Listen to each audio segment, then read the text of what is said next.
Yeah, sure. So generative AI, obviously is, like you mentioned, a pretty trendy topic right now. It's also one where capabilities are rapidly evolving. So, I think maybe it's worthwhile to state the disclaimer that like what I'm about to say might no longer be true in, 5-10 years from now.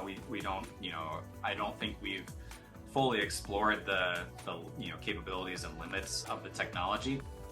For example, it's pretty likely that economies of scale combined with innovations in areas like edge computing, meaning like running your models, in the client's browser rather than on the server side, will eventually push the costs of using generative AI down. The big issue right now, a lot of times, is that these generative AI models are quite large and quite expensive to run, and therefore quite expensive to use.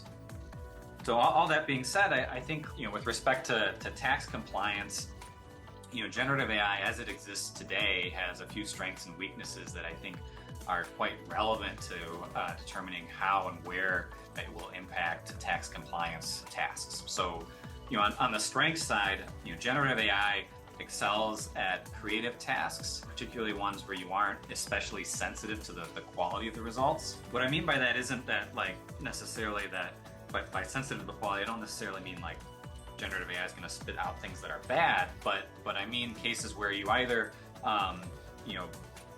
don't really mind if some of the outputs are bad or incorrect, but or you have some kind of additional capability to review and validate and correct the model's output, some kind of human in the loop type workflow. And, that kind of not sensitive to quality, might sound alarm bells that make it sound like it's not the perfect fit for tax compliance. And certainly for some problems it's not, but there are, scenarios where it might be useful. For example, if you've got a large volume of K1s, maybe your partnership has received 10,000 K1s, you might try and use generative AI as sort of a pre-filtering phase in your analysis of those K1s to, say, extract information, identify K1s that contain maybe a cover letter or some particular type of disclosure, and ask the model to sort of summarize for each of those documents what the contents of those cover letters are. The reason that people are kind of nervous about that generative AI, particularly for like very accuracy sensitive or truth sensitive cases, is because of hallucination, meaning a case where a generative model produces a factually incorrect output. And there's a good reason for that. Because hallucinations are an issue. Like the model will occasionally make stuff up. Truth is not part of the training objective that they use for building these models. Language models are supposed to predict basically the probabilistic structure. So how likely is a particular word to follow the preceding, words in a sentence. And so there are techniques that you can include here, like retrieval augmented generation, which can help reduce the risk of hallucinations. Retrieval augmented generation just means you embed some additional context into the query that you provide the model with. And there's also things you can do on the post-processing side, depending on the problem, to help reduce the risk of hallucinations. But all that being said, it's still not currently known how to eliminate hallucinations in general. In fact, many experts in the field think that it's just a fundamental sort of mathematical flaw of the current approach. I also mentioned the other big issue with generative AI is the cost.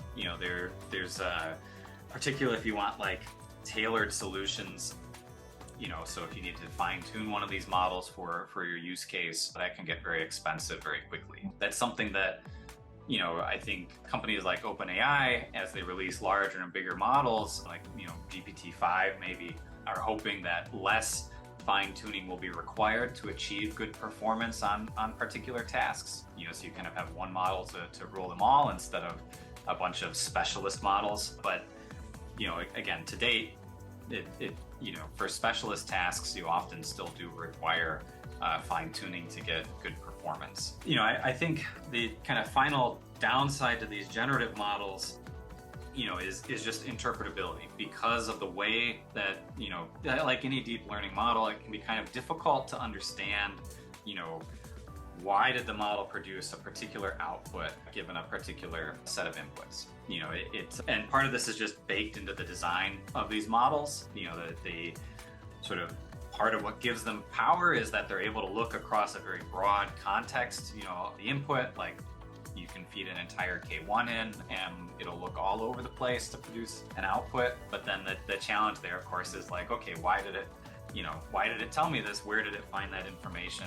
How did it produce that? So, I think here at K1x, obviously, like everyone else, we are trying to be strategic about our applications of generative AI and keeping our eye on, how do we make sure that, our applications of AI in general and generative AI specifically, are still meeting our very high standards for accuracy and trustworthiness and interpretability. Because, I think our goal really is not to entirely replace the tax accountant for an alternative investment accounting problem with the software.